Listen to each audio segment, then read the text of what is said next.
বাউফলে এবার বলেছে এমপি হবে না। এমপি ভোট দিয়েছি আমরা 54 বছর, এবার আমরা ভোট দেব একজন সেবক, একজন খাদেমের পক্ষে। এই বাউফল মাঠে আমরা 12 তারিখের পর 3.5 লক্ষ মানুষকে আমরা এমপি মর্যাদায় তাদেরকে সমুন্নত করব। রাজি আছেন সবাই? ইনশাআল্লাহ। এবার ব্যক্তি এমপি হবে না বাউফলবাসী? এবার এমপির ভোট কি বাউফলবাসীর পক্ষে না ব্যক্তির পক্ষে? বাউফলবাসীর পক্ষে না ব্যক্তির পক্ষে?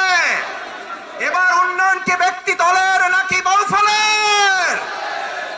এবার বাউফলের উন্নয়ন হবে ইনশাআল্লাহ। আমরা বলেছি ক্ষমতায় গেলেও করব, না গেলেও করব। আমরা বাউফলের নাগরিক হিসাবে আমাদের বাগা সেতু আমরা করব ইনশাআল্লাহ। আমাদের এই বাউফল থেকে কালাইয়া থেকে বাগা পর্যন্ত যে রাস্তা আছে, এই রাস্তা এখন রাস্তা না মরণ ফাঁদ। এই রাস্তাকে যদি আমাদের 4 লেন করতে হয়, 2 লেন করতে হয়, করতে হবে না? হবে না?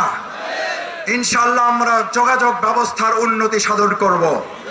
আমাদের প্রিয় হযরত আব্দুল্লাহ বলেছেন, চরের জমিদার ফসল তার এই নীতি বাস্তবায়ন না করা পর্যন্ত ইনসাফের লড়াই বন্ধ হবে না। ফলের উন্নয়নে সদক্ষ নেতা চাই, সে যে তোমার আমার সবার প্রিয় শফিকুল ইসলাম মাসুদ ভাই। শফিকুল ইসলাম মাসুদ ভাই।